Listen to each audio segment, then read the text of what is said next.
Hey everyone, Blue Jay here alongside JNT250 and bringing you episode 15 now of the Clown Fiesta podcast.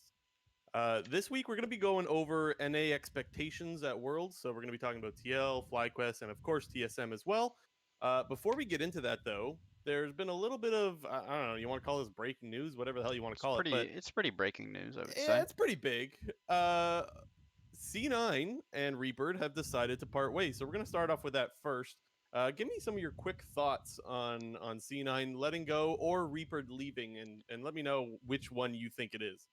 Yeah, I was kind of surprised by the move initially when I first read it.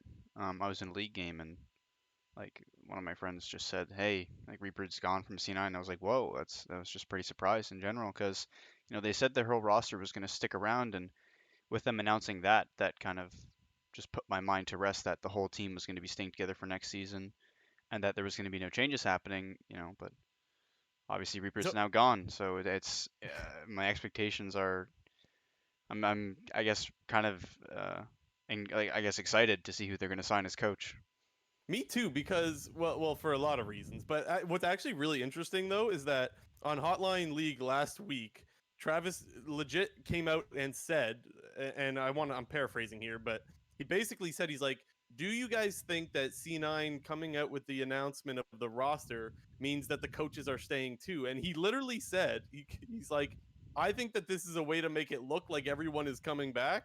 But not everyone is coming back, in what he said. Now, I don't know if he's got inside information, possible. But I feel like they wouldn't have leaked that before letting people know on Twitter or something like that. But anyways, really, really surprising. And not only, okay, this isn't like, for people that don't understand, this isn't just like a coach leaving a team. This could be maybe the greatest coach in NA history. Is there someone else? Would you agree with that? I mean, he's definitely the biggest name in terms of coaching that North America's ever had. I know the other one that could come to mind is Parth, Mm-hmm. but he's sort of more in like a general manager role now at TSM. You know what's the funny thing with Parth is that no one ever really seems to know what the hell he does. Like everyone knows that he's involved, but no one knows where he's involved. That's the biggest thing with Parth is that like like you said, he's a GM and then he's a coach and then he's like something in between and you don't really know.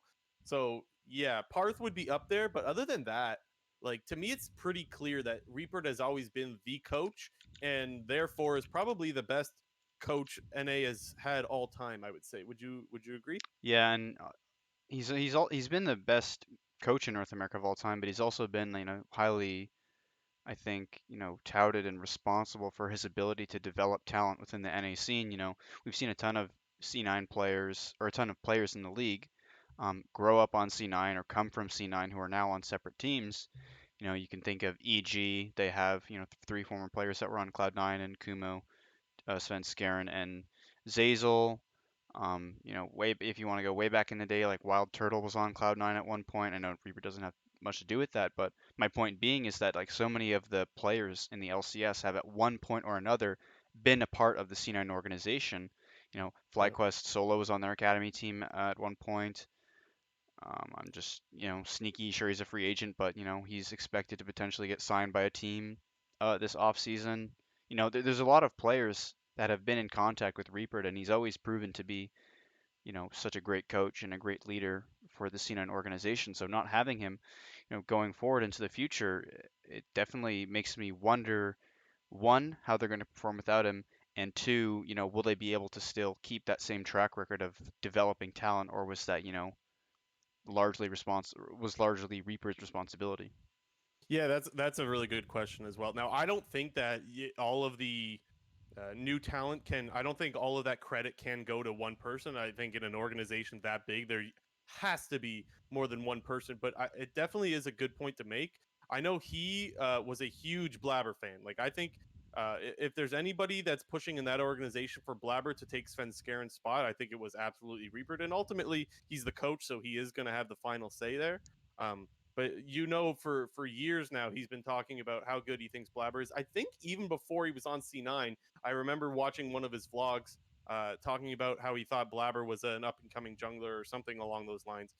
But I don't remember that. But what I do know in one of his most recent blogs, not most recent, just from about a year ago, I remember him saying, and again, paraphrasing here, something along the lines of Jack convinced me to come back for one more year. This was after last year's Worlds. So probably in the time between, probably sometime in like November or something like that. And I remember saying this. Now I know you said you don't remember or you're not sure if you remember, but I called this. I knew that it was going to be his last year, but where I can't take credit is I did not think it would go this way. Like I thought that this was going to be his last year in NA because I thought he wants to go back to Korea and well, I just think he wants to be in Korea, and I think that's where he thinks his best chances of winning worlds, either Korea or China. And I think one of the biggest reasons he left is or could be because he was actually let go now. So that's where I'm kind of torn. Like I sure, yeah, I said this was going to be his last year, but I actually thought that that was because he wasn't going to want to stay. And now I don't know if it's him wanting to leave or C9 getting rid of him, and maybe it's both. Possibly it could be like I don't know. There's no such thing as a mutual breakup, blah blah blah. But maybe there is in this case. Maybe Reaper was done, and maybe when you have a team that is this good and absolutely tank, maybe it's time to move on and to replace the coach, which is certainly something you would see in traditional sports, right? Yeah, I mean, we definitely don't have all the information in terms of their reasonings for parting ways with each other. Yeah, we don't exactly know if, Reaper wanted to leave or C9 wanted to move on from Reaper or if they mutually agreed. But, from my, I guess, outside view on it is I kind of I'm of the opinion that a lot of C9's problems towards the back half of the split, yes, part of it was bad play, but I think, a good chunk percentage of it was their inaccurate meta analysis and their various prioritization on champions. And I know that's been a problem for Reaper in the past, not necessarily a problem, but one of his biggest criticisms. I think back to Season 7 Worlds when there was that whole failure in week 2 NA at Worlds, which I know is a big meme, but them failing to pick up the Caitlyn, and then his drafts in both Game 4 and 5 of their series against WE, in their quarterfinal series against WE, where they lost 3-2. I think of Season 9 Summer Finals when they were playing against TL, and he had really horrible Game 1 and Game 5 drafts against Team Liquid in the finals, and those were two of the games that C9 got pretty much smashed. And then I think back to just this past season where we saw C9 experimenting a lot in draft, doing a lot in draft that was out of the norm of what everyone else Yeah. was playing. They had no Caitlyn priority, they had no Shen priority. Um, we don't know exactly what's going on in the mind of Cloud9 if they just want to fight all the time or if Reaper is still pushing that thought that Cloud9 should be fighting all the time. So obviously we don't have all the information, we don't know these reasons, but I'm sort of looking at it from a perspective that if C9 were to have let go of Reaper, like those would be the reasons. Well, and so I like those points because if C9 is looking for change, then I don't think it's going to be a West Rice promotion, right? You're going to have to bring someone else in from somewhere else. Who Hmm. knows who that someone else would be? But I can't think of who that is. Now, obviously, Worlds isn't over yet, right? So there's lots of time to find a new coach. But right now, I think the favorite would be West Rice getting that promotion. But again, if you're looking for change, I don't think West Rice is the answer. Yeah, I mean, so just for the people who don't know, Westrice formerly was the academy coach of Cloud9, and then just at the start of season 10, they brought him up to work with the main team, and they had Rainover, former jungler for the played in various LCS teams. They had Rainover take over the academy team. So, yeah, we're not actually sure. There's not a ton of coaching options out there for Cloud9. At least in terms of NA, at least Yet, all the right? coach, yeah, we don't know. Yeah. In terms of all the coaches that are going to be let go, that we think are going to be let go, like Weldon got let go already. There's Immortals I was coaching just staff about got to cleared bring out. him up. That's not going to happen. If that happens, I'm going to like, no, no, C9 no. Weldon. No, no, no, no, no. Get out of there. Don't ever do that. But what this does make me think of that I think is kind of funny is there was like a clip of LS on Front Page Reddit the other day saying that he's gotten offers from 4 NA teams, 2 EU teams, and 2 Korean teams, and I just wonder if one of those offers that he got in NA was from C9, because I think if I was LS, C9 might be one of the better orgs to go to if Well, and he which wanted the orgs are money going and to the be able clout. to afford LS, right? Exactly, because he's probably at least in terms of the league community, he's a pretty like hot commodity right now.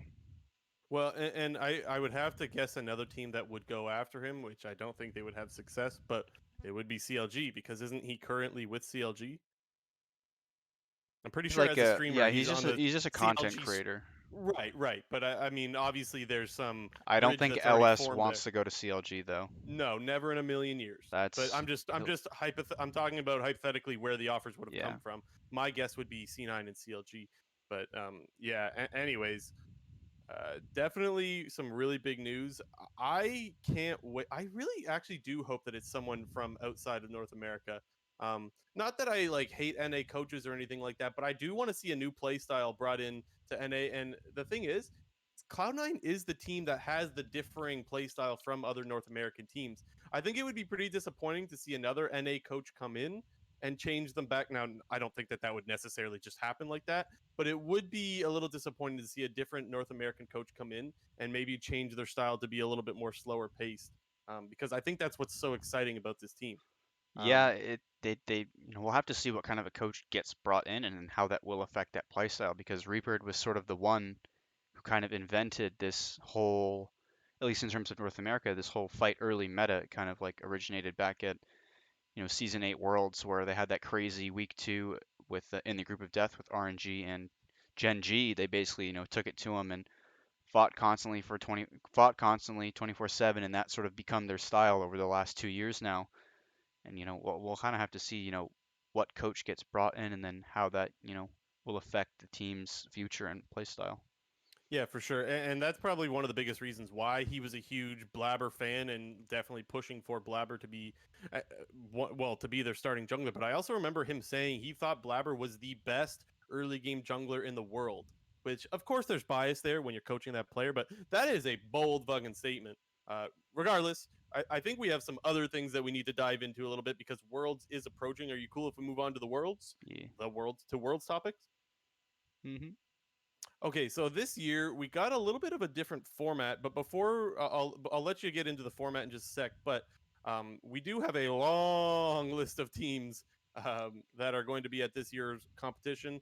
Obviously, if you have not heard that Vietnam will not be participating in this year's World, so there is actually 22 teams instead of the usual 24. I'll let you take it away, J&T, and let the listeners know what teams we got dealing with from each region. Yeah, so we had our last week was our last week of regional league play. And so just to kind of recap all the regions in which teams are going to Worlds, just if you're not in the loop, I guess. For NA, 3 teams going to Worlds. First seeded being TSM, second seeded being Fly, third seeded being TL, and TL therefore has to go to the play-in stage. From Europe, there's 4 teams going, and they get an extra spot due to their performance at international tournaments over the previous 2 years. So they have G2 first seed, Fnatic second seed, Rogue third seed, and Mad Lions fourth team, and they're also a play-in team. Mad Lions are. In China, we have Top Esports first seed, JDG second seed, Suning third seed, and LGD fourth seed, LGD being a playing team. And for Korea, we have first seed Damwon, second seed DRX, third seed Genji, and all 3 of those teams are main stage. No Korean team will be in the playing stage. And then next we have the PCS, which is Southeast Asia, which is formerly the LMS League. The LMS kind of got absorbed into the PCS. First is Machi Esports, and second is PSG Talon. PSG Talon's a playing team, and Machi Esports is an auto. They get auto seeded into the main stage. And then for the rest of the, oh, what's the correct term? It's not wild card teams. What is it? Emerging Play-ins? regions. The emerging Oh, okay. regions. That's the fancy word for it.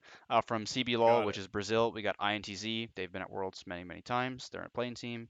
From the LCL, which is the CIS, we got Unicorns of Love. Unicorns of Love make another comeback at Worlds. The LJL, which is Japan, we have V3 Esports. That was, I remember I actually watched this series between V3 and Detonation Focus Me. Detonation Focus Me has been at like the previous 2 Worlds in the playing Yeah, stage, and it yeah. was actually a pretty hype best of 5. So if you want to just go see some random league and you want to see a good best of 5, go watch V3 versus Detonation Focus Me. And then from the LLA, which is the Latin America, we have Rainbow Seven, OPL, which is Oceania, we have Legacy Esports, and lastly, for the TCL, which is Turkey, we have Supermassive.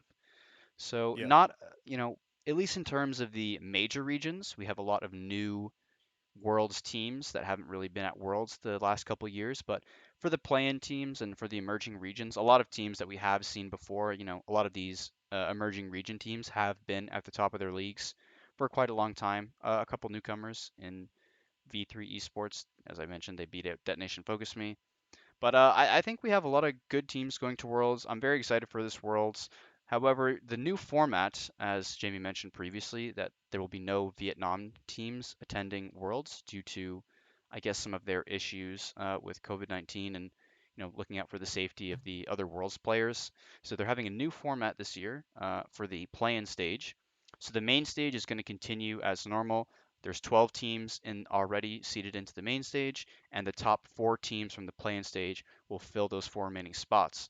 But instead of four separate groups of three teams in the play-in stage, this year there's going to be two groups of five teams due to there being two less teams. So in the play-in stage now there's 10 teams instead of it normally being 12.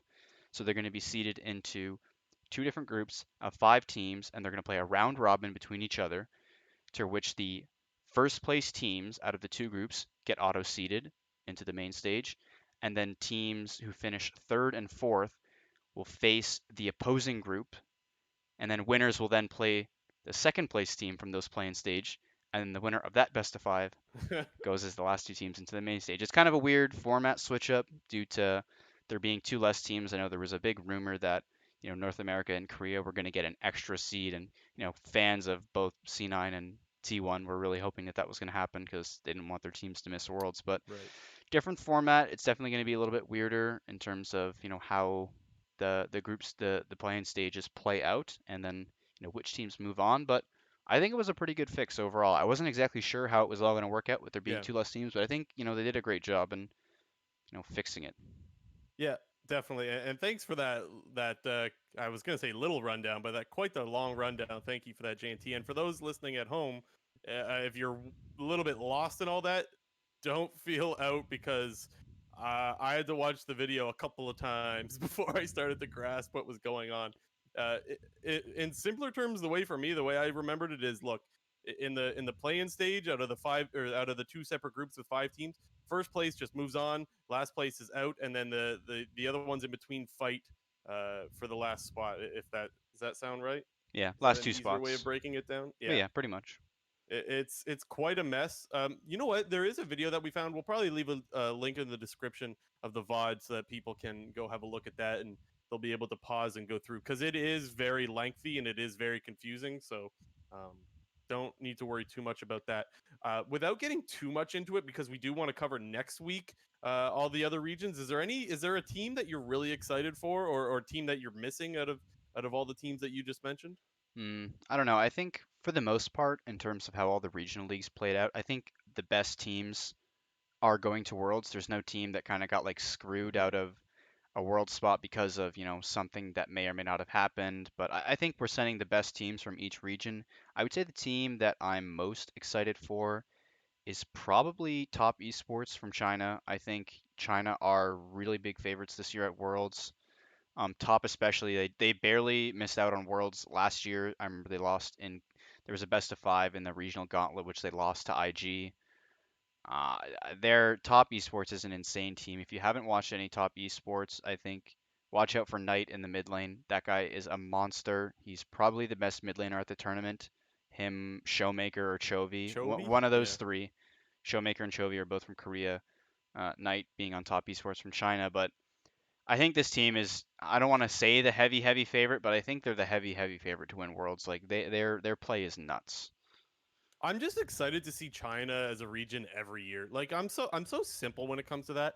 I like that you see something new from China every year, whether it's new players, new teams, new play styles, new something is going to happen every year. And for me, more what I'm missing is FPX, and it's like they were there last year. We got to see plenty of them when they won worlds and stuff like that. But you do like to see a team come back and be able to fight for that last spot. But like you said, if they're not here, it's because they didn't deserve to be here, right? So even though I missed them a little bit, it's like it's just that's the way it's got to be. But again, we're gonna talk a little bit more about that next week, so we won't dive into that too much. Um, right now, we got to focus on North America, and we're gonna talk about how we think that the North American representatives are going to do at Worlds this year. Obviously, just a heads up for those listening to the recording, this is pre group draw. So the group draw, as of recording, this is being recorded September 14th. The group draw will be September 15th, and we will have another episode next week to talk about the different groups and the play-in stage a little bit more. But let's focus on this week. We're going to start off with our third seed TL, who has to make it through the play-in stage first. Let's start simple. Do you think they're going to make it through the play-in stage? If I'm being completely honest, I think it's more likely that TL doesn't make it out of plans than they Oh, make it through. really? Whoa! Yeah, and I did not see that coming. my main reasoning for saying that is because personally, like knowing some of the various play-in teams, I think they have some real, especially against some of the regional teams, I think they can have some really bad matchups against them. Okay. Because realistically, like the way the play-in format is going to work, if you're a top seeded team in your group, depending on how the draw goes, TL could get Mad Lions or LGD drawn into their play-in group. That would Oh, Monka S. and I there's definitely I think both of those teams are better than Team Liquid, and therefore, they would be the second seed going in, meaning they would have to probably play,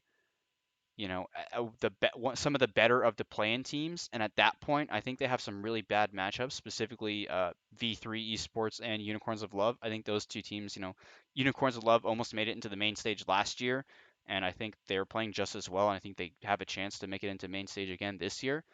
But honestly, I think TL, it's more likely they don't make it than that they make it. Really? So I actually do think TL is going to make it. I think that they will get through the group stage, and I think that it will be beneficial, which is always that's such a classic take. Every year we talk about the third seed, and is it advantageous to be able to practice a little bit and uh, I don't know, basically fix any little problems that you're having in the play-in stage, and that's a question that's talked about every year, and I come back to say yes every time. Now that doesn't mean that I think you want to be the third seed. That's not what I'm saying, but I'm saying there are some benefits to being there, and I think that TL will be able to do that. Um, it doesn't necessarily mean I think they're going to pop off when they do make it into the great group stage, if they do. Um, but I do think that they are a top four team out of the 10 teams that are in playoffs. That is what you need, right? You need to be top four out of the, Yeah. I mean, top two in each group of five. But I do think that they will fall somewhere in the top four of those teams. Um, where I am a little bit hesitant about TL now. And we talked all split about how they were winning games, but they didn't look that great doing it. I'm a little bit more afraid for their macro now, which is something a little bit fresh from the last week's series against TSM. It was the first time that like I really came into question their macro when it came to TL's playstyle being really slow and just playing for objectives and then being able to win through macro. I didn't think that their macro looked that good. And I think that's if you're struggling with that in North America, and by the way, for our listeners, I'm sorry, but you're going to hear me say this a lot in this episode. But, anyways, if you're struggling with that in North America, you're going to struggle a lot at Worlds. And so I don't have that much confidence in this team. Um, However, there's some good things. Um, you got to remember this team still has Core JJ. This guy can make plays. And not only can he make plays, he's a world champion. So it's not like this is anything new to him. Core JJ will be on your team. The only thing that I don't want to see out of Core JJ is Braum. I think that TL needs him on playmakers. And if you put Braum in his hands, that is one less guy making plays on your team that doesn't really have a whole lot of playmakers. Yeah, I think, the main people that I think TL needs to look for, I mean, I guess focus on to be successful in the playing stage is definitely Core JJ, Jensen, and Impact for me. I think, where I can see potentially exploitable spots are both Tactical and Broxa. Mainly, I think due to Brox's, very slow and controlling play style. I think when Broxa Mm-hmm. originally joined Team Liquid, everyone was thinking that he was going to be super hyper aggressive and this was going to make TL a much faster team. And it kind of just feels like he's more just playing the Xmithy role than being Broxa in my eyes. I know he has his games on Lee Sin where he does, he does make plays and is super aggressive, but for the most part, he's kind of just filling Xmithy's role. And I don't I think if we see a different version of Broxa at plans, where we see more of Broxa, I think then Team Liquid has a much higher chance to make it out. But if we see uh, Broxa cosplaying as Xmithy at plans, I think they'll have a much more difficult time. Man, I can't put my finger on Brox anymore because I would have totally agreed with you 3 or 4 months ago. But after the summer split, I thought that he looked better when he was playing supportive junglers and not like he played a lot of Lee Sin, and it's not like his Lee Sin was awful, but he didn't have that much of an impact on the Lee Sin early, which is one thing that you generally want to do with that pick. And so I can't figure out what to think about this guy anymore. But I did a little bit of fishing because throughout the whole split, we've talked so much about, is he really having an impact on the lanes and whatnot. So I did a little bit of fishing, and he actually in playoffs he actually had the second lowest kill participation. Really? Out of that was like out of eight junglers, I think, or something like that. I don't remember. Yeah, second lowest. Now it wasn't incredibly low. It was 69.4%, which is not great, but not, it's not terrible, I suppose. And then in the regular season, he was actually sixth in kill participation. And that was just in summer split to be more specific, and that was 70%. And that was without counting some players that only played like 6 games, like Acadian and Medios. And I obviously didn't count Potluck because he played like 4 games. So those were all players that were ahead of him. So I mean, you could look at it as ninth, but pretty much sixth in kill participation in summer, which for a first place team, nah, it's not that great, honestly. Yeah, I mean, definitely, I think there's people still have questions about Broxa. I think people, I think he's fallen short of people's expectations, that's for sure. Right. And I don't think anybody was. Again, you think back to at the start of season 10 when Brox is joining Team Liquid and you have Impact, Broxa, Jensen, double of Core JJ, and you're thinking this is our clear number one team in the league, Yeah. and now they were third place in an egg, going third seed at Worlds, and we have questions about a few of their players, just if they're going to be able to how well they're going to do at Worlds. But I think my main problem that I have not with the players of Team Liquid, but I have as Team Liquid as a team themselves is they struggle with unorthodox drafts, and I think in the play-in stage that is something that you're going to see a lot of. I think back to Gigabyte Marines in season 7 where they were lane swapping in season 7 and they whipped out the Nocturne jungle with double jungling and he had Nocturne ulted at like 4 minutes and 50 seconds into the game. I think of in terms of Team Liquid struggles, I think of the game they played against Cloud9 where they were down 6K early game when C9 pulled out the Hecarim with Sona Lux. I think of the TSM series where they whipped out Shen Jungle and really didn't understand. They had to kind of adapt as they went, but they couldn't really figure out the Shen Jungle. And when you're playing best of ones in a playing stages, you can get cheesed easily. And cheese is something the play-in teams will always whip out. And the meta in North America will definitely not be the same as the meta in a different region. So priority on champions can be a lot different. Teams might have very low priority on certain champions that could be very high on Team Liquid's side. Champions that they aren't practiced against or aren't expected that can get whipped out at any moment. And all sort of signs point to TL struggling when they're up against some unorthodox draft. And I think especially against the playing teams, it's something that they're going to be whipping out 100%. I They're going to try to cheese these high tier teams in Mad Lions, LGD, and Team Liquid. So I actually couldn't agree more with you with what you said there. I do think that they will get pushed to play some matchups that they don't necessarily want to play, and I think we've already seen that with Impact this year. I think he got just taken advantage of, especially against TSM. But in so many matchups, throughout the whole summer split, it just felt like I wasn't seeing much out of Impact if he wasn't on a tank. And I've said like I think Impact should be playing tanks. I think he's a great tank player, but again, I told you guys you're gonna hear this a lot this episode. If you think that it's working in NA and you're fine, you're wrong. It's not gonna just work like that at Worlds. You need to be able to play more than just tanks. And you're like there are people that will outclass you on the world stage. Don't be surprised if somebody picks Fiora or something like that in top lane and you're just stuck on a tank getting wrecked.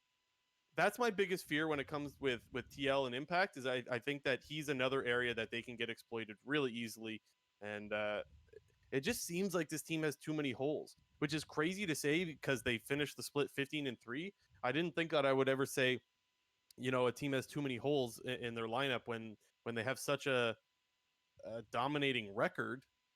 But it's just true. I don't really have a lot of faith in Impact, and I've been a little bit critical of him, but I think it's justified. And I think that I mentioned earlier about their macro that's been lacking. Every time TL tries to make a play on one side of the map, Impact is dying on the other side of the map. I'm not even kidding. Like it's actually insane how often Broxa will try to make a play bot and he's dying top, or if they have Impact in the bot lane and they lane swap in the middle of the game, then you got Impact dying in the side lane. It's like that is so important on the world stage to be able to apply pressure without getting caught. As soon as you get caught, that is a Baron. That is maybe that Dragon Soul. It could be Elder Dragon. You can't let that happen, and it's happened way too much this year. So I'm really really concerned about Impact, and I hope to God he can prove me wrong. Yeah, especially on the world stage, specifically European, Chinese, and Korean teams are their top laners and their bot laners are so good at being able to play weak side, strong side, and I think that's something that North America really struggles with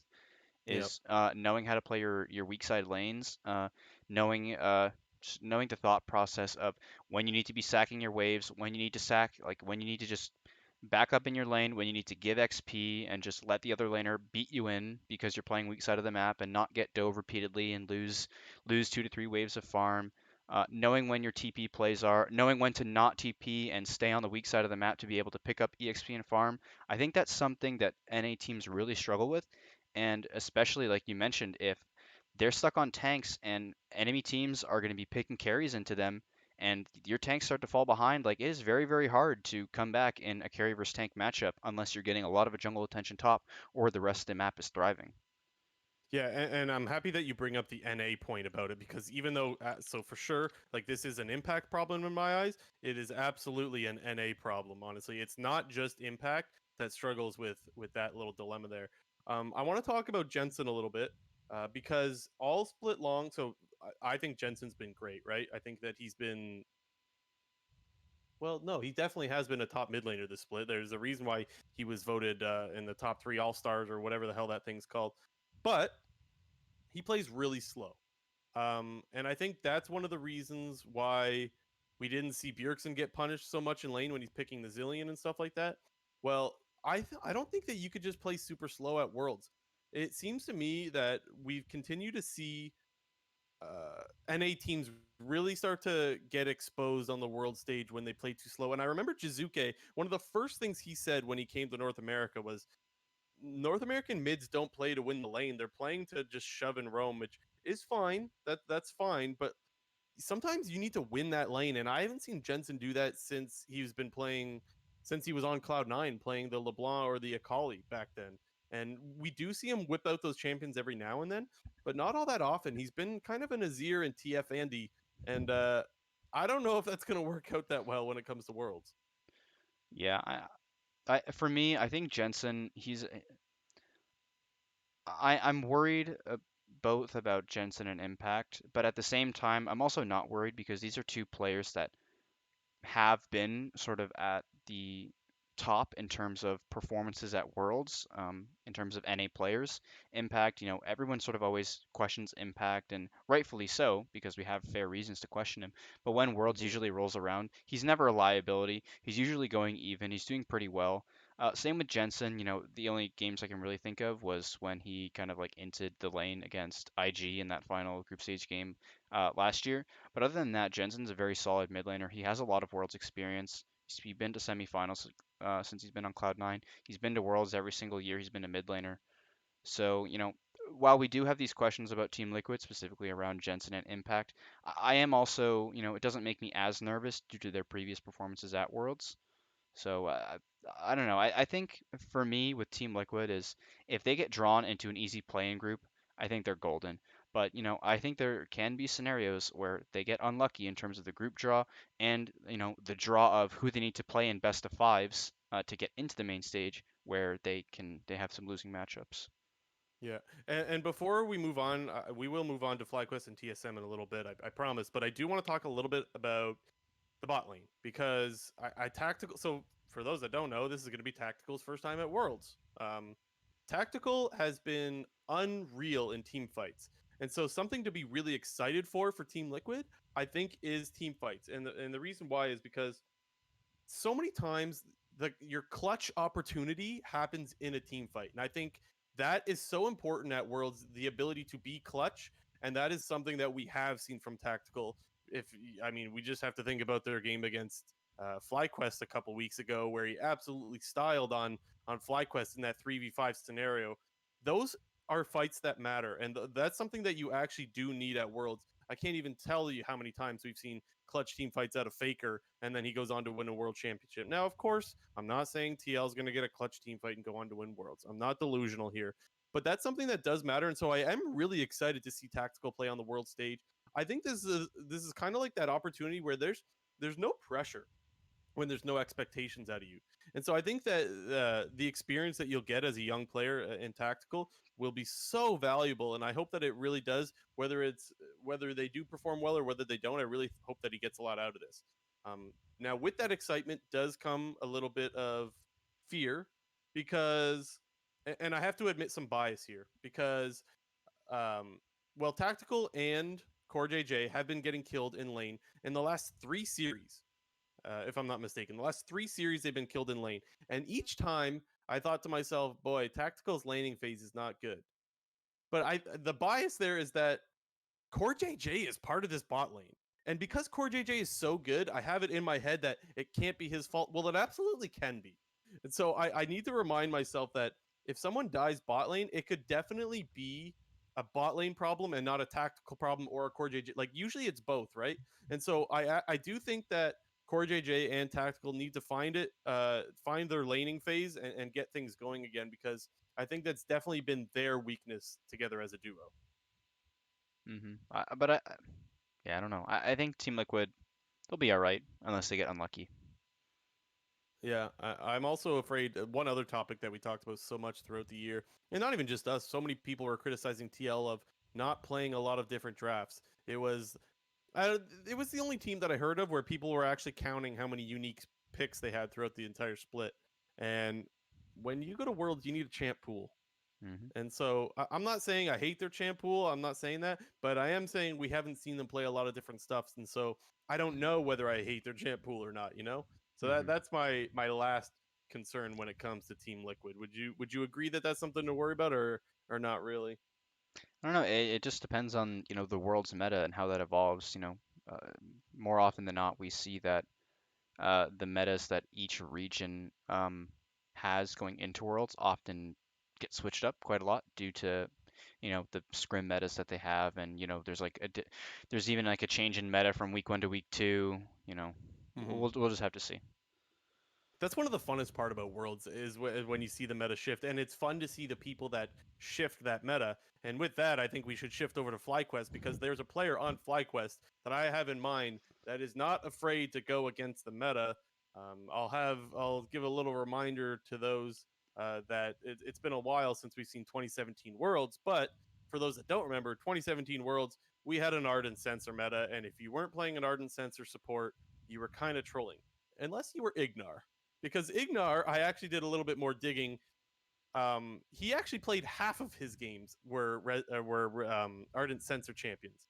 Out of the 12 games they played that year, 6 of them were Ardent Sensor champions, and 6 of them were not, which is incredible, because I'm sure if I were to look at all the other supports from that World Championship, I'm pretty sure probably 80+% of the games would have been Ardent Sensor supports, maybe even 90 plus. So Ignar's a guy that I'm really excited to see play, because he's a guy that doesn't really care about the meta, and he will go against the meta if he thinks that it's a good counter, or if he thinks that it just gives his team the better chance to win.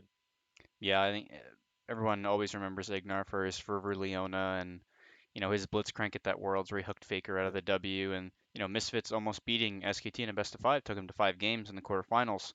But I definitely agree that Ignar is definitely one of those players who I think will get a bit of a Worlds buff in terms of his overall play. But I really like Ignar. I like his champ pool and the way that it interacts with the meta. I think roaming as a support is super super important in League, and even more so at Worlds. We see a ton of. I'm just thinking to back to like previous MSIs and previous Worlds, and when you're gonna get like 3 to 4 man in mid lane. Like I know, like in the meta in NA, sure, a gank in mid lane is the jungler ganking mid lane. A gank at Worlds is the support's ganking you, the jungle's ganking you, you're getting some CC thrown at you from the ADC, whether that might be an Ashe, whether that might be a Senna. Like ganks are 3 to 4 man in Worlds because teams are so coordinated. They know exactly what they're doing. They know their timings, and Ignar is one of these types of players who finds his timings, is very proficient on the roaming supports in terms of being around the map and getting involved with kill participation. But on the flip side, I think I'm actually very nervous for Wild Turtle in this sort of a meta. You know, he's been I think he's been playing a lot better because he's been put on the Ashe and the Senna and the Caitlyn, these very sort of not laid back, but laid back in lane. How your focus is on getting bot pressure, going over to early drags. But more often than not, do we see the world's meta kind of go back to carry oriented ADCs? And I don't like Wild Turtle's chances playing a carry ADC against any other ADC at Worlds. So, okay, a couple of things. I want to talk back because I just think it's really funny and super accurate what you said about the mid lane stuff. How, you're just chilling, everything's fine. You're playing Oriana, you're wave clearing, and next thing you know, you have an Alistair in your face, and the Alistair knocks you up and then knocks you back, and then Lissandra ulties you, and then Lee Sin comes in for the execute. Like, that to me is just like when you were talking about everyone showing up mid, you just painted that picture in my head. So I just thought that was really funny, and I think you're so right. Second, when we're talking about Wild Turtle, I do see your hesitation as to his champ pool has been pretty limited, and he doesn't exactly play those carry 80 carries, which is such a weird thing to say.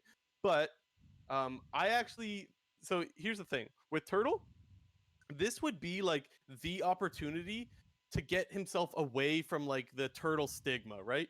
Because Turtle has not been that great of an AD carry for some time now, for quite a while. Would you agree? Yes. Right. And I think this year has been hands down his best split in so long. And I think the only thing that would ruin it would be running it down at Worlds. And Yeah. so I think like if there's a time that Turtle needs to hold his own, it's now. And I need to be honest because two months ago. I 2.5 months ago or something like that. I was on Hotline League saying that this team needs to look for a new 80 carry before the deadline. I was that guy, and he has been so good. And now he is actually, in my opinion, sorry, I just hit my mic from there. He is, in my opinion, the most consistent 80 carry that we have going to Worlds from the LCS right now. I think he's more consistent than Doublelift right now, and I think he's more consistent than Tactical. I can't believe I'm saying this. Isn't that crazy? Am I wrong? Yeah, I mean, you're not wrong, but I'm trying to picture a FlyQuest match of like worlds going on in my head, and I think of a wild turtle int before I think of a good wild turtle like play. You know what I Okay, so mean? do I. And for our listeners that don't know, because we haven't been doing this podcast for that long, we've been pretty critical of Wild Turtle for probably a couple of years now. So it's actually if we had been doing this show for a couple of years, people would think it's so crazy that we're giving Wild Turtle this praise for how good he's looked. And honestly, yeah, it is kind of crazy. But you talked about him. I don't know if you brought up Ash, but he's been playing a lot of Yeah, Ash. Ash, Senna, Caitlyn, that kind of And jam.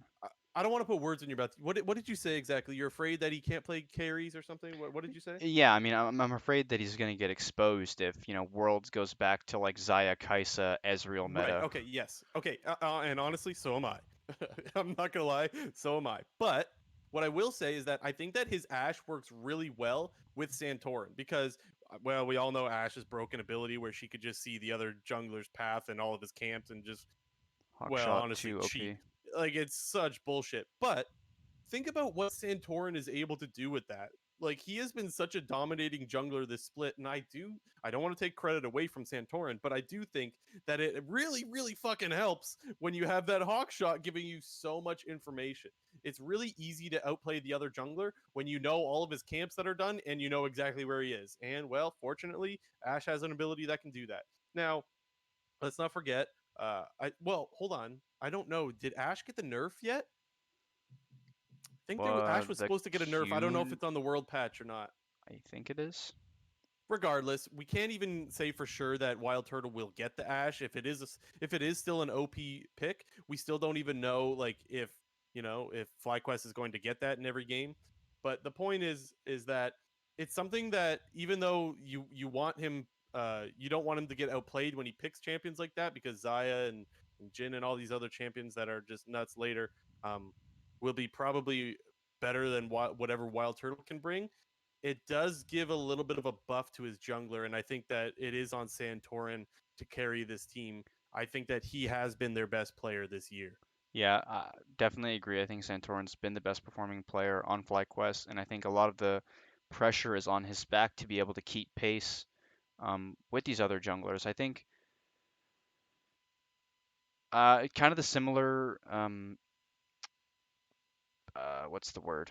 The similar concerns that we have with Impact, I share with Solo in terms Yes. of him blind picking tanks and being a very blind picky, pick safe laner kind of champion. And as we mentioned before, if he gets into a tank versus carry matchup in a top lane, I think he can get exposed even harder than Impact potentially could, because I think Impact is overall a better player than Solo and better on Yeah, the see, world I stage. And disagree. well, I'm talking at Worlds, like under the Okay. pressure, Impact's going to be fine, I think. But this is solo. This is going to be Solo's first Worlds. This is a lot of for FlyQuest teams. A lot of these players have been to Worlds, but it's been a while since they've been to Worlds. Santorin hasn't been to Worlds since season 5. Ignar and Power of Evil haven't been since season 7.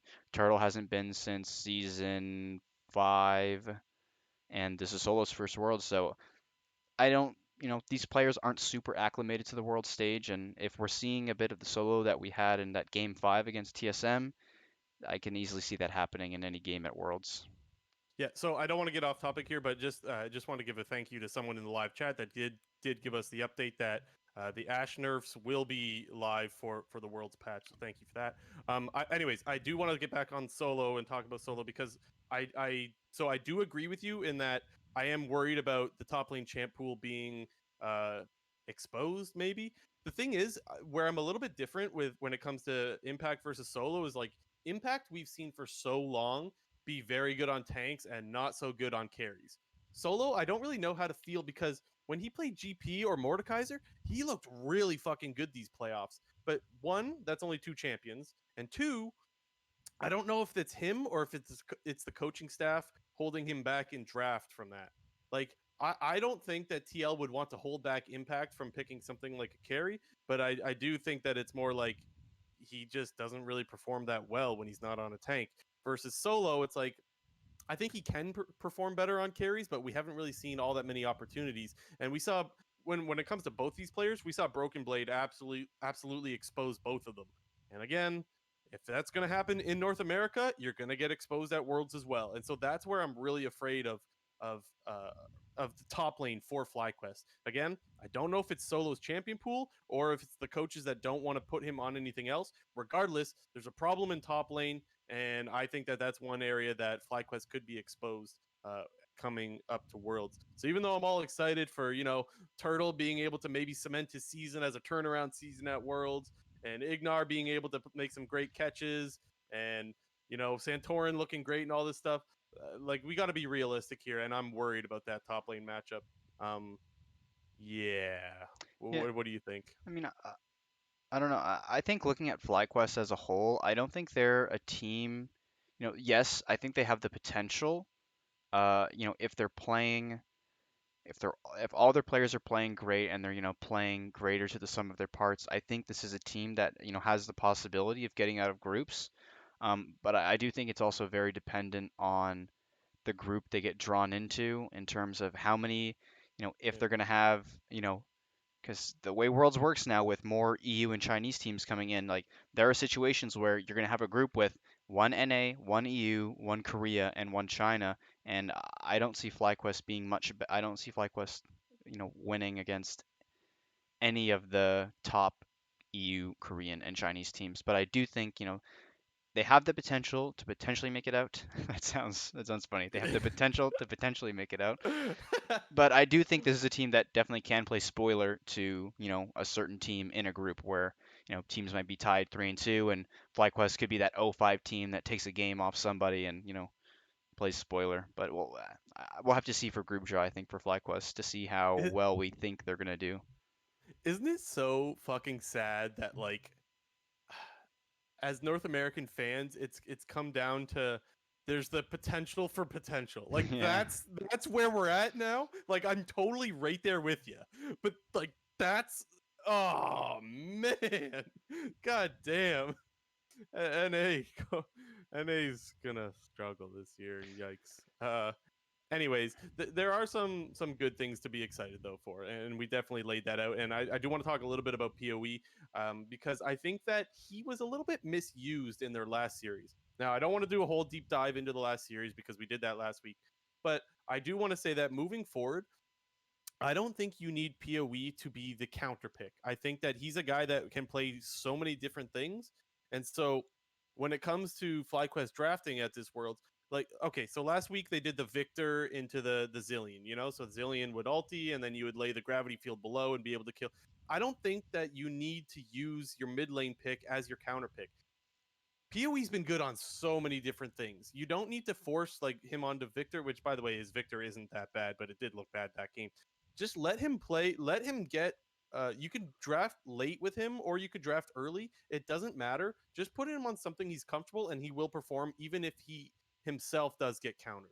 And so I think that that's a really powerful tool to have is to be able to put a player on something even if you draft it early and he'll be able to perform. So that's one thing that I think FlyQuest should utilize to their advantage. And I don't think they utilize that to their advantage in the TSM series. So I hope to see that at Worlds. Pick something early for PoE if you have to. I don't think that he needs a counter pick to perform. And I'm really excited um, to see him on the world stage as well. And for those that don't know, the little storyline that's going on with FlyQuest that's a little bit exciting is, and I think you mentioned earlier how Santorin's going back with Turtle. The last time they were at Worlds was together, and the same thing for Ignar and Poe. And the last thing that I want to mention about Solo is just a little fun fact. I think he's the oldest player at Worlds. Either he's the Really? oldest player at Worlds or he's the oldest player from North America. One of the two. So He's yeah, someone can 27. fact check me on that. Yeah, it's pretty old. Damn. Yeah, and I only know that because Travis tweeted out something about is Doublelift going to be the oldest player, and everyone's like, well, no, Oh yeah, Solo was Solo is. born May 26th, and Doublelift is July 19th. They're the same year, same age. So yeah, I Yeah, guess he might be the oldest player at Worlds then. I mean, I don't know. he Like might be. maybe there's some Yeah, rando playing team with some old guy, right. like a And I know he's the BRTT kind of oldest. thing. I know he's the oldest from North America, and so I just thought that that was a little fun fact. And someone who's really interested could go look at all that shit. I'm not that interested. Anything else on FlyQuest before we move on to TSM? No. TSM. Okay, let's hop into TSM. Where do you want to start with these guys? Um, let's start out with the bad of TSM. Hmm. Okay, and what's the bad of TSM? I mean, I know I have some bad of TSM, but what's your bad of TSM? Well, I've made this point before, and it failed me then, but I think it's definitely valid now. And will Spica be able to live up to jungling against top tier junglers in the league? And I said that about North America, and I said that in North American playoffs, and he proved me wrong. Good for you, Spica. I think he Hey, actually, please, for the yeah, love of God, I prove thought us wrong, right? Like, I gave him my pop off in the week of finals. Uh, yeah, so. But still, I'm nervous for Spica against on the world stage. I'm nervous a same. little bit for if he gets into some sort of situation, aggressive jungler, and he's playing a super passive jungler, or if it's like aggressive jungler versus aggressive jungler, and he starts like 0-2, 0-1, and these Korean, Chinese, European teams like they know how to snowball their games. They know how to run you over. They're not gonna give you any room to breathe. A lot of the NA teams they like to, if they get behind, sure, maybe they're gonna sack their outer towers, they're gonna sack the first couple of dragons, then they're gonna play for their third dragon fight. These other teams aren't gonna do that. They're gonna be much more aggressive in terms of their decisions to take fights, their aggressive vision play, and basically choking you out of the game. And again, I hope Spica, I hope you can prove me wrong, but there Spica could get exposed. The thing is, like, your fear or whatever, your concern is valid. Like, so I'm concerned about that too, man. You're always concerned about a rookie jungler just being taken advantage and taking advantage of on the world stage. Like let's be honest, man. Jungle is the most influential role I think on the world stage. I would have to say. Yeah, There's I agree not with that. often a lot of mistakes made in the lanes. It's really junglers that are kind of running show with macro. So that's where I'm really nervous for TSM. But like you said, Speak has looked really fucking good lately. And regardless, I think that TSM fans can be excited for Spica, even if he doesn't perform well. This is a this is a guy who I don't know if he's officially a rookie, but he should be if he's not. Anyways, he's a rookie jungler, and I think that the experience that you get of going to worlds, and even if you do get smashed by all these godlike junglers, is going to be so valuable for just the TSM team and brand moving forward. Like I've said this for a while now. I think that Spica going to worlds will be so good, and I think that he is blossoming into such a good player in North America, and I think that worlds experience is just going to make him that much more better, and I think that he's going to be an absolute beast next year. But let's talk a little bit more about now. My concern is, well, where do I start? I got concerns kind of everywhere. um, okay, us start with top lane because I mentioned earlier how, and people saw how Broken Blade just basically outplayed Solo, outplayed Impact, and TSM was snowballing wins through the top lane. Now, I don't know if I'm convinced that they're going to be able to get those great matchups all the time against world teams. I mentioned earlier how top laners at worlds will not be afraid to pick something that they can outplay you with. They're not just going to be on Ornn duty all the time. So you can't just TF ulti top into the Camille and just, wreck someone top lane. I don't know exactly how Broken Blade's going to do now. Sure, you can outplay some guys that are just playing tanks, but if it comes to Broken Blade versus insert world class top laner here, I'm probably gonna take the inserted top laner here. You Hmm. know, what do you think? I don't know. In my opinion, I think TSM solo lanes are their biggest strength in terms of their potential Oh, I success still for agree. worlds. I agree with that, Yeah, but I mean, that still doesn't make me think that they're better than other world class yeah, I mean, solo I laners. definitely like Broken Blade way more than I like Solo and Impact, just for the fact that Agreed. he is willing to take carry matchups top lane. He is a very Yes. intelligent laner in terms of, as I mentioned before, knowing how to play weak side. And yes, he didn't have necessarily the best of splits earlier on, but when he was turning it on towards the end, he had really good play. TSM He plays picked it around up him. when it matters. Yeah, TSM played around him a lot. He's very proficient on carries. We saw him, as you mentioned, beat down Licorice Solo and Impact for all three of those series. And I think he is the best chance out of those three top laners to potentially go toe to toe with these world class top laners like a Wonder, Also like a agree. Bwipo, like a Nuguri, like a Doran. You know, other Chinese top laners like 369, Zoom. I don't know who the top laners for Suning and LGD are, but I think he has a very good chance against those top laners in terms of being able to draft. Broken Blade has a very wide champion pool. He can play the carries, he can play the tanks. He knows these little nuanced counter matchups. And same goes for Bjergsen. Bjergsen's playing. I think I would argue this is the he's at his peak in terms of his carrying potential in his career. Yeah. He's Yeah. doing he's hard carrying. I think harder than he ever has. And I hope that Bjergsen sort of continues to keep that same effort and energy going into Worlds. He's looking really good on the LeBlanc, on the Twisted Fate. He's still a world-class player with control mages with the Syndra and the Orianna. He's always, he knows how to play the counter matchups. He's very good at blind picking his mid laners, and I think those two specifically give TSM, I think, large advantages through draft. And as I mentioned before, Speak is a concern. And honestly, the bot lane is a little bit of a concern for me because I don't think Doublelift Yeah. is the same Doublelift that we are Nope. accustomed to. He's a much more passive player in lane, which can get exploited. Again, if we're doing support AD carry meta right now, I don't like him as much as I like other AD carries. If we're going back to carry meta, that my opinion there definitely changes because I still think Doublelift is a very great carry player, and he's got that synergy with Biofrost, and hopefully they'll be able to build more synergy throughout their Worlds boot camp, even though Biofrost kind of just recently got subbed back into the team during playoffs. But I think if we continue to see this AD carry meta, definitely think it's a weaker point for TSM spot lane than if it was a carry meta. Right now, I want to ask you because I have my opinion. Do you have more confidence in Biofrost or Double Lift right now? Well, Doublelift, but. not. I actually have more confidence in Biofrost. I don't know. I think he's been a lot better and a lot more consistent as of late. I just Now, say- with that said, I just say oh, that sorry, go based ahead. on previous performances and Biofrost being so relatively new. I mean, we didn't see a huge champ pool out of Biofrost. You know, we saw him pretty Hmm. exclusively on Bard. Whenever Bard was available, they would Hard just stick, Rakan. yeah, Bard Rakan, and you know, when teams like if you're looking at a draft standpoint and you have teams where there's one player super proficient on that champion, but since the enemy team is like a world-class Korean, Chinese, European team, like they know all these same nuanced solo lanes, just like TSM does, and when you're just able to simply ban out Bard and Rakan, yeah, Ricard. I Ricard. kind of I combined the two there.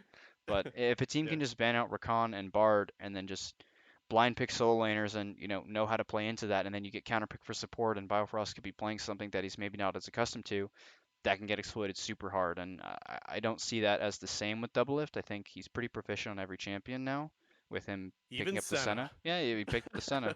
So Okay, no, you make a good point because you just made me think, and I know you mentioned earlier how like we don't know what the world's meta is going to look like, and you bring up the concern now of, well, what if bot lane or what if support bans are like really common? You know, what if that's an issue, and now you do have to push Biofrost onto his third, fourth, maybe even fifth best champion. That could be a concern because we don't know what the metas are going to look like and how bans are going to shape out and stuff like that. But I do feel really confident in him if he is on that Bard or the Rakan or even his Thresh. I think is pretty good. I think those three. There could be a couple of others, but those three I feel pretty comfortable with him on. But yeah, I do. You did make me think of that, so that is a concern. When it comes to double lift, uh man, it's not even that I think he's bad, but it's that he's not at his best, and his best has not been good enough for how many years now. And that's such a like it's a very like short, closed-minded way of looking at it, but I can't ignore it. Like how many times have he been to Worlds and not made it out, and like I don't think this TSM is much better than, or not even much better. I just think it's worse than 2016 and 2017 TSM, which again is not a fair comparison. Different times, different metas, different a bunch of stuff, honestly. But it's something I can't get out of the back of my mind. And I just, I don't think that this is the year that Doublelift is going to make it out of groups. But wouldn't that be so poetic, though? Like yeah, the Doublelift year goes that people back aren't to TSM, yeah. and like there's no expectations, and then you make it out of groups. Like, wouldn't that be something? That would be really nice to see, and I think that would be great. But if we have to come back down to reality, I don't see this team doing too well. I mean, one thing that I think TSM kind of has going for them is, this is I think the lowest people's or the community's expectations of NA's success at Worlds. I think this is at an all-time low. I don't think Yeah. anybody is really predicting. Like you think back to like season 6, season 7 TSM, and then season 9 Team Liquid. Like looking at those teams, like everyone had those teams as locks pretty much from the get-go to get out of groups. Was it And 2015? Oh, sorry. Go ahead. Continue your point. well, just my point is that like all the NA number one seed had very high expectations going into Hmm. Worlds, and this is the year where those expectations aren't as high, and who knows, maybe like the reduced pressure will do TSM some benefit in terms of, you know, their them being calm and relaxed during games, and not Yeah. No, sort of cracking I under get the your point. pressure. No, it's a really good point because every year there is at least one team from North America that is hella hyped, and this year I don't think we got it. Maybe TSM just because there's a lot of TSM fans, but for me personally, I'm not exactly hyped about either one of these teams doing well. Was it 2015 though, where no other NA teams got out of Worlds? Like there was last year, or got out of groups. Pardon me. There was last year, but what was the other year Yeah, where no? 2015. That was where the Week Right. 2 NA first started.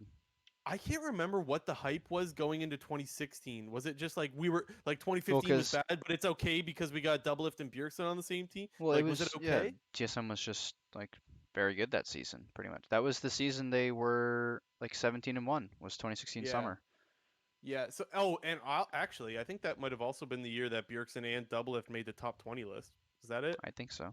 Bjergsen was like 8 or something. Doublelift was 19 or Yeah, something like that. And then I they got clapped, and they were like, I think that was the last year North America had a guy in the top 20. It was like, yeah, big time mistakes. This ain't happening again. And North America has not seen the top 20 list I don't since. know if that's true. I don't know if that's true. If specifically. what's true, if like That no other they NA player has been on the world's top 20 since then. Yeah, I'd be curious if you want to if someone wants to fact check that and let us know in the comments, please do. Or if JNT wants to do a little bit of hunting, feel free to do that because I would really like to know that. I don't think there has been, but yeah, I didn't really look that up or anything, so I could be completely wrong. Doublelift was on it in 2017. He was 20. Really? Yeah, Oh, he and was. That's it. And then was there anyone else? I'm just He scrolling was through 20. right now. Okay, because Bjergsen was that 10. no way. When This is 2017? 2017. Doublelift was 20 and Bjergsen was 10. Hmm. Yeah. Okay. Well, I'm just wrong. Yeah, I didn't think that was right because Maybe doublelift I always find that doublelift is just thrown in there as number 20. Yeah, doublelift was number wait. 20 again in 2018. Really, it's Yeah, and it I have a seems like a little pity vote. It seems like a little pity. Here you go. yeah, I'm telling Okay. if Well, any hold on. NA Actually, player is on a world's top 20 list, disregard that list straight up. yeah. Okay, and that's what I was gonna ask. So, what list are you looking at? Are we looking at like ESPN Oh here? no, I'm Or are looking we at looking like at like the one. Vetti's and the No, this is like and the one that Lol Esports creates, and that's usually like I know okay. with the people who used to do that. I guess for previous ones, like Deficio would do it, and it was like Hmm. a poll between a lot of the main casters from all the Right. regions. Like Jat did it, Deficio did Vettius, it, Jack, Azale, those Azale, yeah, kind of all those guys. guys. So it's a Yeah. pretty respected list in terms of that. Okay, yeah, yeah. That no, but you make another really good point there. If there's a list that's not with those guys, also ignore that because ESPN sucks. Dude, their Okay. list was so bad.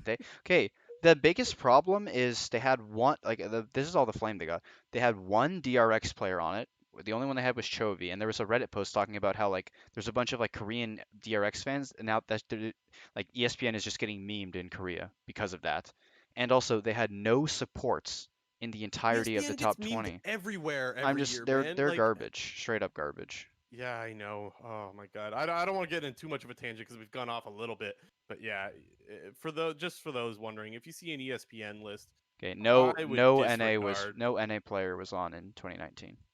Okay, so thank you for fact checking that for me and the listeners. Okay, I want to talk a little bit about Parth because there was an interview with him. What was it? What do they call it again? Oh, a little press conference interview, um, where he was asked how would TSM do against Rogue, and I think this was before TSM won finals, but I'm not positive on that either. But I think it was. And he actually said that he thinks Rogue is better than TSM at the moment. To me, I thought that was very admirable because we've talked many times on this show about people that have just terrible expectations. Weldon, Back to Weldon, yeah, he's like delusional.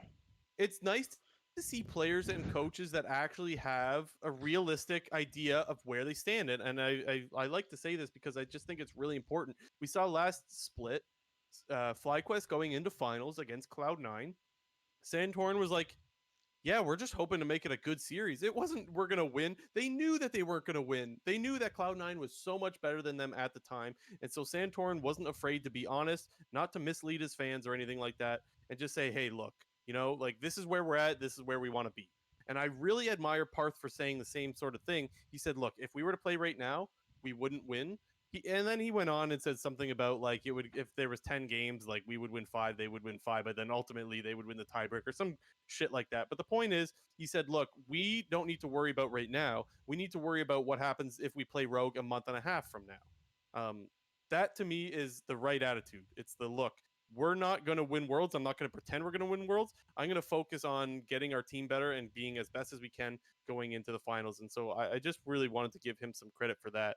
I really admire the uh, realism, I guess, not living in a little fairy tale land. Yeah, I again, I'm in a similar situation with FlyQuest, and I think TSM they need a good group draw. I definitely think they're, regardless of the group, I don't think they'll be the last place team. I think they're definitely in the range of 2-4 to 4-2.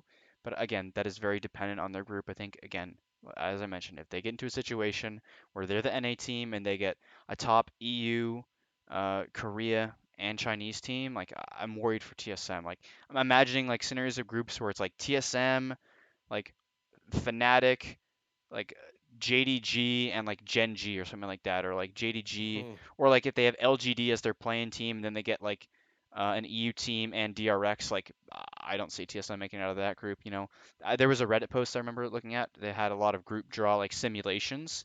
Like they just simulated, say, okay, if these teams make it out, let's just sim it 10 times and see what the resulted groups are. And I remember looking at it for both FlyQuest, TL, and TSM, and it was not looking good. That's all I'm gonna Yeah. say. It was not looking good. Okay, so let's get into this then. Which NA team do you think has the best chance to perform well at Worlds? And on that topic, which one do you think has the worst chance to perform well? I think it's going to be weird because I said that I think TL, it's going to be difficult for TL to make it out of play-ins. But I Oh, think if TL were to make it through play-ins, I think it no, you're still. going with TL. No, no, no. I'm saying if like like the most likely 0-6 team from NA I think we have is FlyQuest.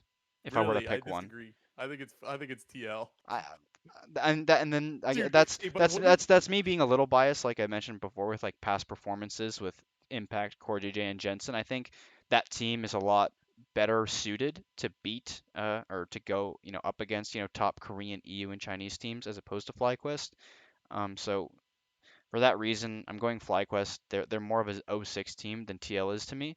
And for the best, I think TSM is. I don't have high okay. expectations for any of these three NA teams, but I have some expectations for TSM. I definitely want to see them carry out their same performances that they had at the end of playoffs. And if they're showing that form, I definitely think this is a team that can get out of groups. So I think best chance I have TSM, and if TL is to make it out of play-ins, worst chance FlyQuest. So I shouldn't have even been surprised. Like I know I sounded surprised and I was surprised, but I shouldn't have even been surprised when you said FlyQuest because if we're talking about which team would go 06, I'm looking at three teams that could go 06. And I hate to be the guy that's all negative, but I just said a second ago how I admire Parth being honest about where he thinks teams will finish, where he thinks his own team is at right now. And I need to be honest as well. And I don't think that either of these teams looks all that great right now. And I do think it is possible. And God forbid, holy fuck, please don't let all three NA teams go 06. That would be so shit. But Oh that can God. happen. Yeah. That can happen, man. I can see that happening. I think that the worst team, the team that has the well, yeah, let me just say the worst team of these three right now is Team Liquid. Um, because I just we talked about them a bunch, and so I don't need to go much more into it. But I do think that if there's a team that's going to struggle the most, I think it's most likely to be them. If there's a team that's going to have the biggest chance of success, I'm a little bit torn between TSM and FlyQuest. I do actually kind of so. I think we've seen TSM be better as of late, but as far as consistency throughout the summer split, I think FlyQuest was a little bit more consistent. And I do fear that TSM won't have the ability to just play through top lane again, which is what they did against TL. It's what they did against FlyQuest. I don't think TSM will be able to replicate that on the world stage. And it's not that I think FlyQuest will be able to replicate their consistency on the world stage either, but I do think it's more likely that they'll be able to. We talked about their go button and be able to pull trigger and take risks, and for Ignar to go ham. I think that that is more likely to happen as a win condition than the TSM send Bjergsen top with TF and just play through Broken Blade all day long. I don't think that that's going to be incredibly likely. I don't know if Broken Blade will even have that winning lane, first of all, or if TF will be able to roam without being punished or just not get killed in lane. Those kinds of things. Or if he's playing Zillion, if Bjergsen's on Zillion, I think that a world class mid laner will punish that Zillion. Zillion should not be able to walk out of laning phase even in CS. And I don't think that's going to happen on the world stage, which it did happen in North America quite a bit. And so I think I give a little bit of an edge to FlyQuest at highest chance of success. If there's one team that's going to make it out of groups, I think it's FlyQuest. But with that said, I don't really think any of them are. Um, Give me your opinion on player though. Who do you think will be the best players and worst players from North America? Hmm. I don't really know. I think for best player, I'm eh, for this, I'm sort of leaning more towards consistency than I guess pop Mm-hmm. off potential, and for that reason, I'm gonna go Bjergsen. He's Okay. not really one to crack under the pressure, and in previous worlds, he's not really been, at, fault really for their losses, I guess. He's not a player that runs it down. He's not a player that, makes a lot of mistakes, especially in the laning phase. He's pretty flawless, but although I definitely agree with you that picking the Zillion or picking any champion in general, you're going to get punished a lot harder than you are in NA. In terms Yep. of worst player, kind of leaning towards Turtle. I mean, we talked about it a little Oh, bit, but poor turtle. I'm gonna go with Turtle. Poor Turtle, sad Turtle. Rip turtle. So I'm in agreement with you with Bjergsen. I have two players that I think will perform well. I have Bjergsen and Santorin. I think that it is so important for those two players to be on their game for these teams to have success. And I think that if there is two guys that have shown consistency throughout the whole split, I think it's Santorin and Bjergsen. So those are my two guys that I think have the best chance of looking good. And no surprise, I already talked about how I'm really afraid for Impact. So Impact is my guy. Rip Impact. I love Impact. I really do want to see him pop off, but again, I just think that out of the NA players, I think that he's one of the players that I am most fearful of getting taken advantage of in the top lane. And so I'm not going to dive into all the stuff that we've already talked about, but he's my guy I'm most worried about.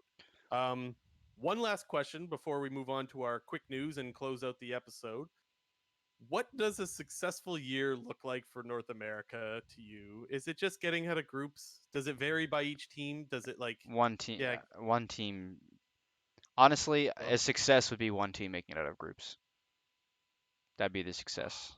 that sucks, man. You're right though. Like that sucks. I'm definitely in agreement. I want one team to make it out. And so, okay, let's pretend all three NA teams get out of Worlds. Nope, Okay, let's nope, go into La La Land for nope. a little bit. We're not like smoking crack here.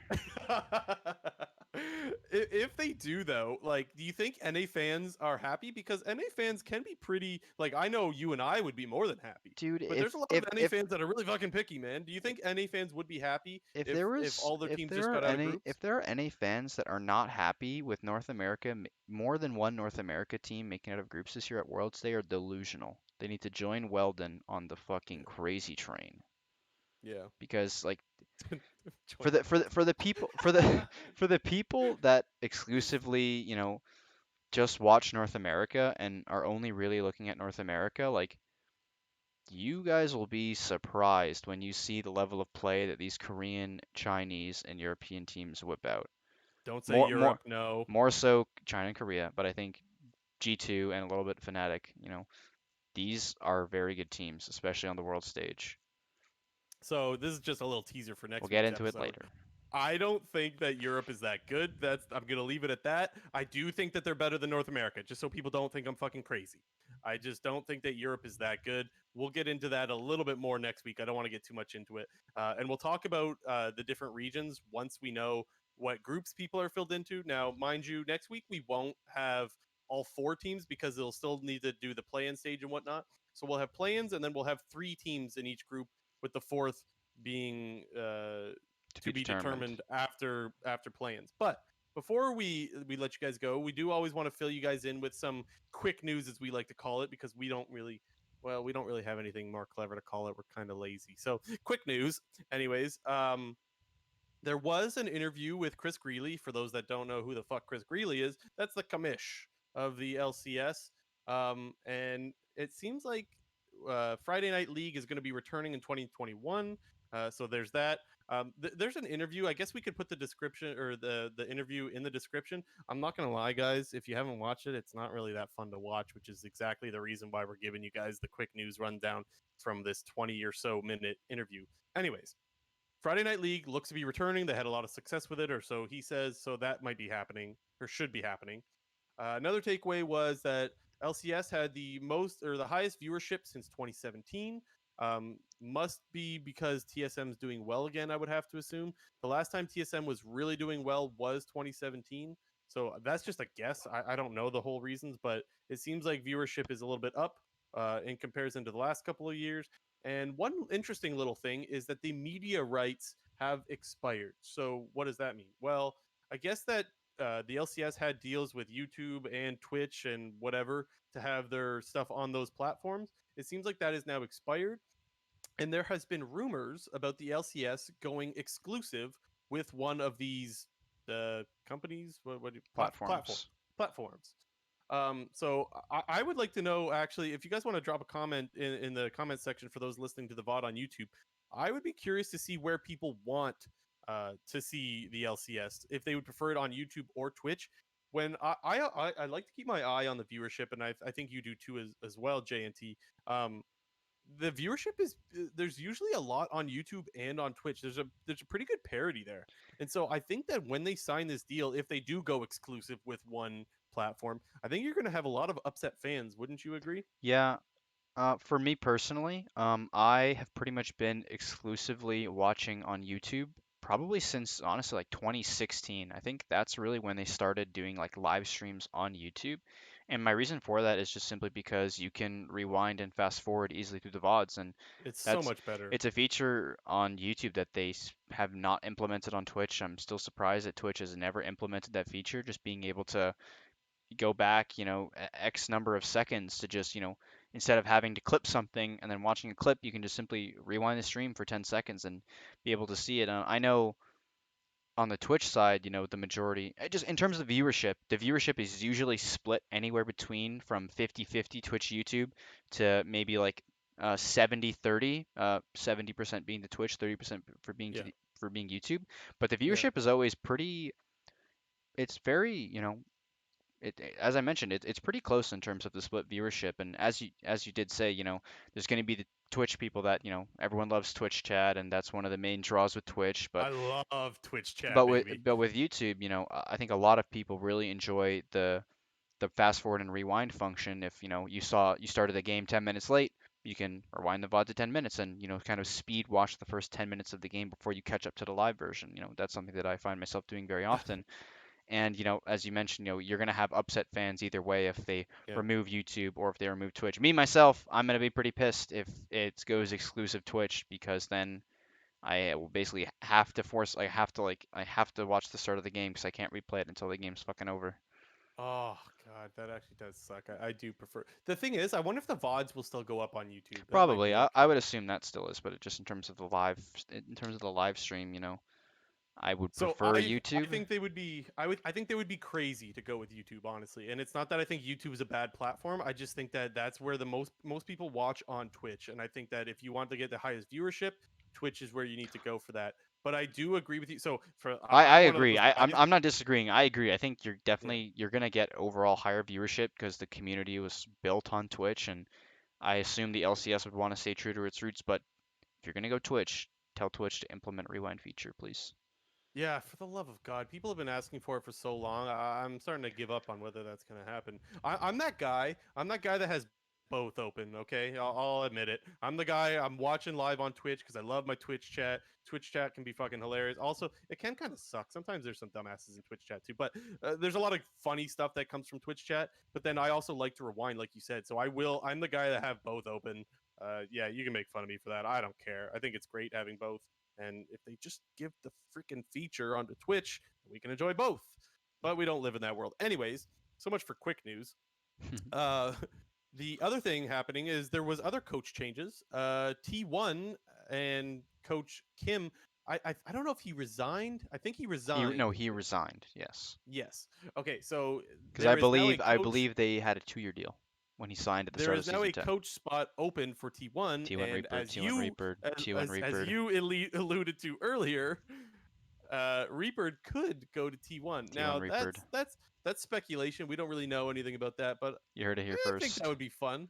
I think that would be fun to see Reaper go to T1. I do think that he was with T1 before, right? When they were SKT like a while ago. Didn't Isn't that where Reaper I think came he from? played on SKT back in the day.